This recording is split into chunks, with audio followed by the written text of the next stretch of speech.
The journey of Marco Polo, famous Venetian merchant who in the 13th century travelled from Europe to China and met with Emperor Kublai of the Mongol Yuan dynasty, is one of the most famous stories of humanity.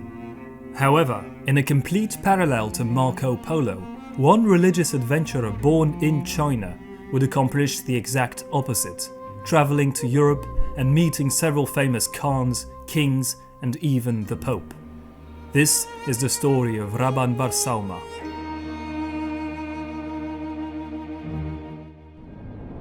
The early 13th century was a period of great turmoil for China.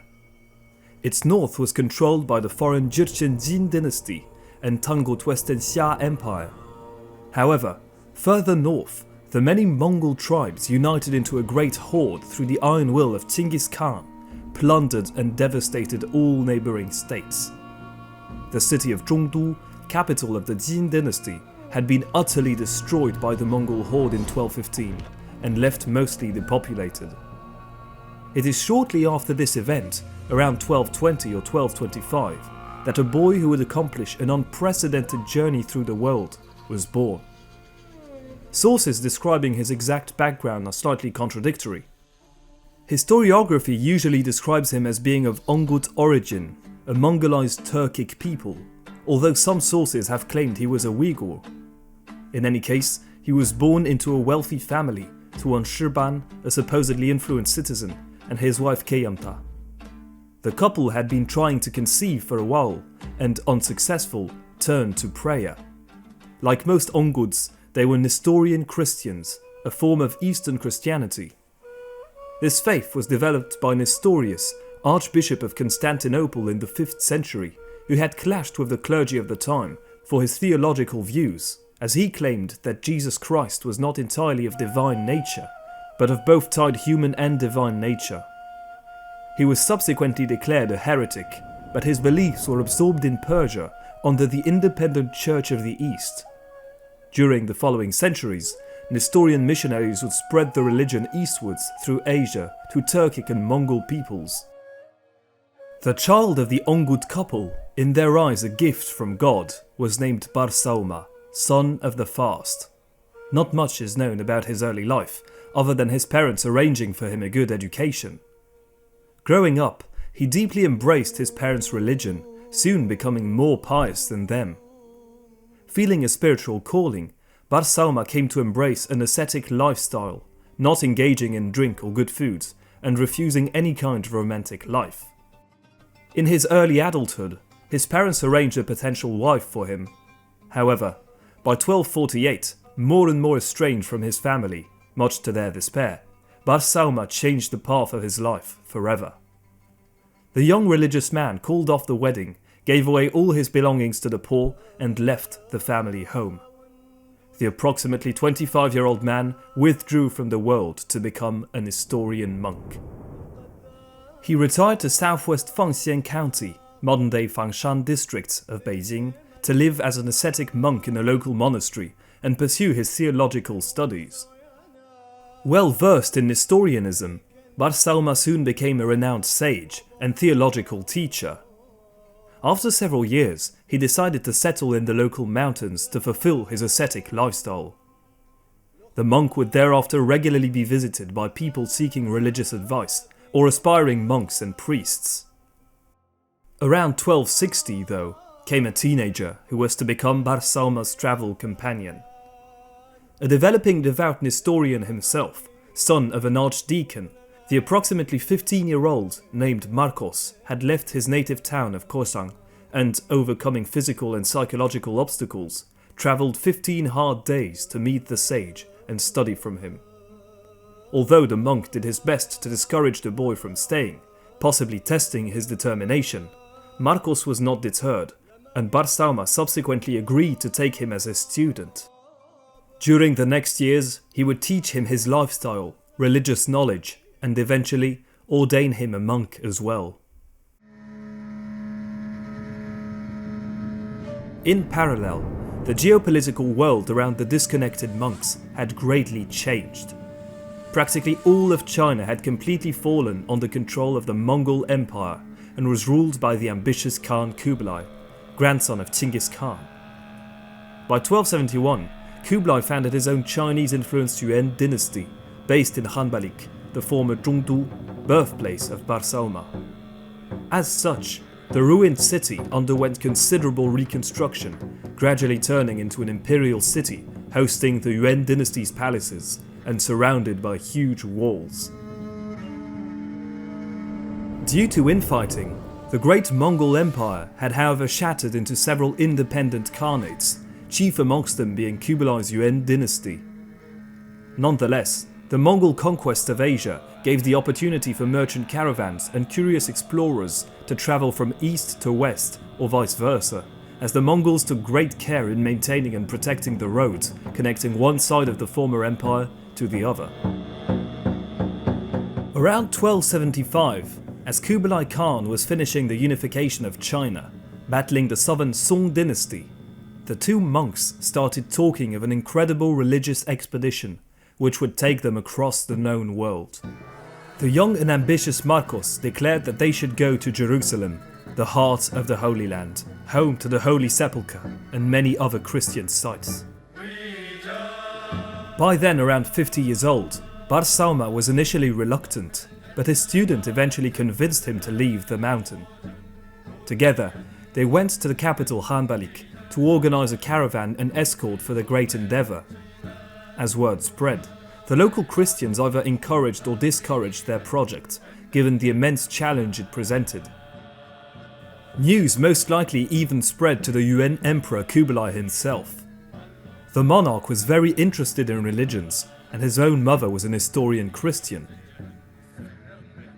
Some sources suggest Kublai summoned the monks and asked them to sanctify clothes by soaking them in River Jordan, the most important river in the Bible, where Jesus Christ was said to have been baptized.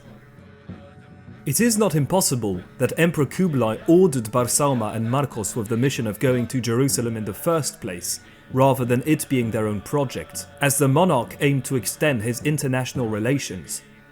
He already had, for instance, tasked Marco Polo's father and uncle, Niccolo and Maffeo, to bring back oil from the Holy Sepulchre after their first journey to China in 1266. If this was the case, they would have received a paidza, the Khan's passport, granting them great privileges in their journey. In any case, the two Nestorian monks were able to assemble a travelling party with another 10 to 14 men and embarked on a formidable adventure towards Jerusalem.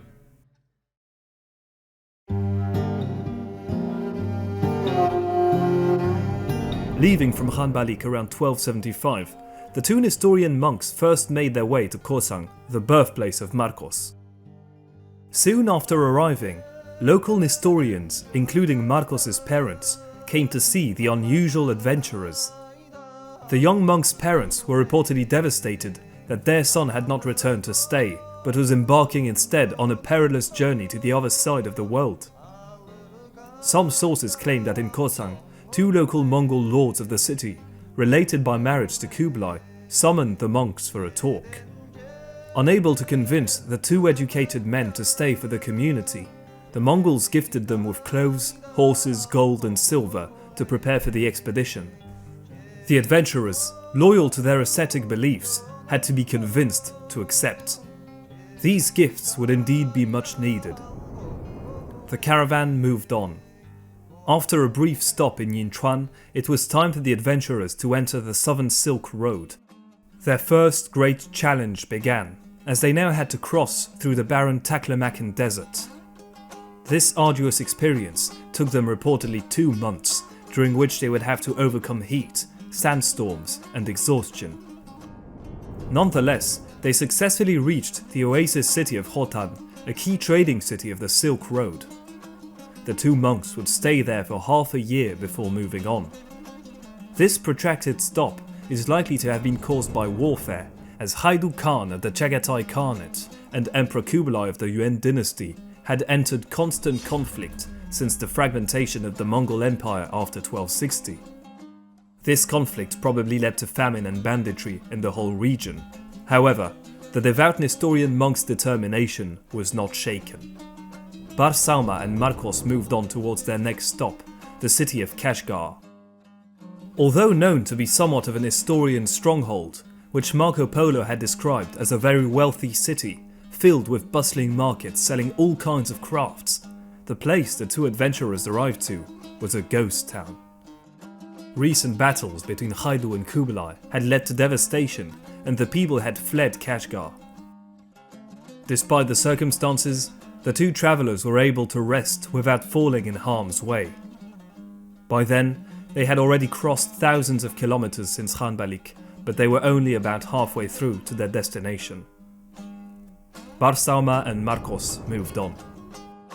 Sources on the exact location of their next destination are unclear, but we know that the two monks reached the encampment of Haidu himself, described as being set at Taraz. This could be along the Talas River or the city of Taraz, which was burnt down during the Mongol conquests.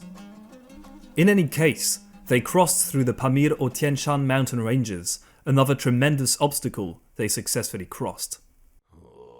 Once in front of Haidu, as the Khan was still at war with his cousin Emperor Kublai of the Yuan dynasty, Bar Sauma and his students certainly minimized or denied any connections to him.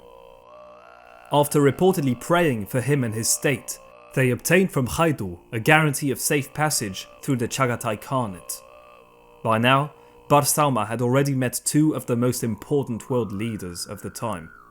He had yet to meet many more. After being granted permission to leave, it was time for him and Marcos to continue their voyage. The crossing through the Chagatai Khanate would however be arduous, described as a journey full of fatigue and fear. Nonetheless, the travellers' experience, guarantee of safe passage, and probably luck, allowed them to continue unharmed through the Khorasan region, however losing on the way most of their belongings.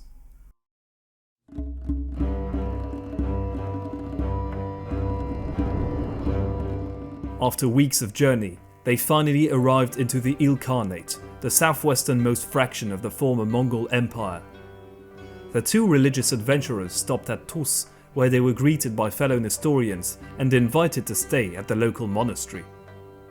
The hardest part of their voyage was over. After a brief moment's rest, the monks moved on.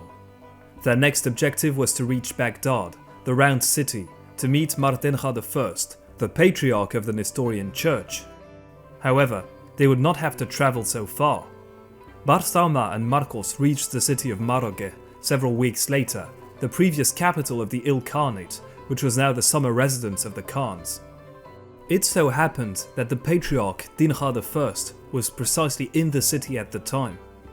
The two monks were reportedly ecstatic as they met him, and the patriarch was astonished to learn that they had come all the way from Khanbalik. They were promptly given accommodation in Maroge, and over the next days regularly exchanged with Dinha I, receiving his blessings to travel to Baghdad and visit the many holy Christian sites there. However, the patriarch soon realized these unusual travelers could come in handy for him. Indeed, the Nestorian situation in the Il Khanate was tenuous, as tensions with Muslims were strong. Furthermore, Dinha I's position as patriarch was controversial within the church, and it's likely he could use these two monks sent from Khanbalik, the capital of the nominal supreme Khan of the empire, for his own credibility. Dinha I soon recalled Bar Sauma and Marcos and asked them to go to the capital Tabriz to receive official confirmation by the Ilkhan, Abaga, of his appointment as patriarch of the Nestorian Church. Subsequently, the two monks travelled north and met the Mongol leader at his camp. Ilkhan Abaga was the great-grandson of Chinggis Khan and had taken over the Il Khanate upon the death of his father Hulagu in 1265. After presenting themselves to him, they explained their purpose and received the documents of confirmation from the Ilkhan's nobles. Bar Sauma and Marcos nonetheless would not return south yet. They arranged for a messenger to deliver the documents to Dinha I and took the opportunity to continue north to the religious city of Ani in Zakharid, Armenia, nicknamed the City of 1001 Churches. After a few days of religious cruising, visiting monasteries, churches and other Christian holy sites, they intended to fulfill their initial objective and travel to Jerusalem. However, Due to devastating military conflict between the Ilkhanate and the Mamluks, who controlled Jerusalem, Bar Sauma and Marcos were greatly discouraged by the people they met to pursue their holy mission.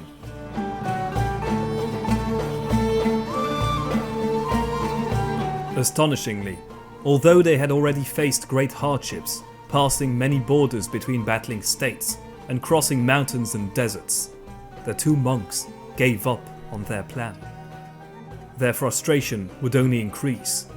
Shortly after, Patriarch Denha I, aiming to use the talents of the two religious figures, summoned them to Baghdad. He appointed Marcos as Metropolite for northern China, naming him Yaballaha, Syriac for God-given. Bar Sauma was appointed as a Visitor General for the Church of the East. These important positions meant they had to return to China. Bar Sauma and his student were devastated, claiming they were not worthy of this, and adding, "We did not come from there to go back there, nor are we minded along with the difficulty we have endured again a second time to endure it." Nonetheless, the Patriarch insisted, and Bar Sauma and his friend had no choice but to accept.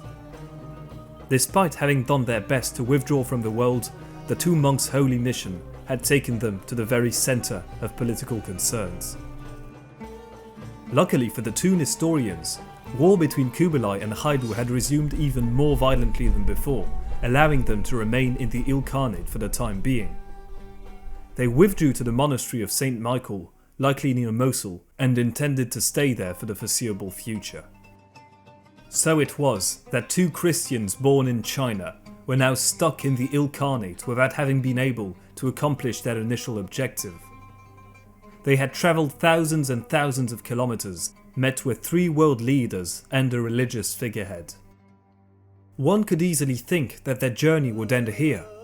Fate, however, would have it that one would become a religious leader himself, and the other go on to Europe and meet several Christian kings and even the Pope.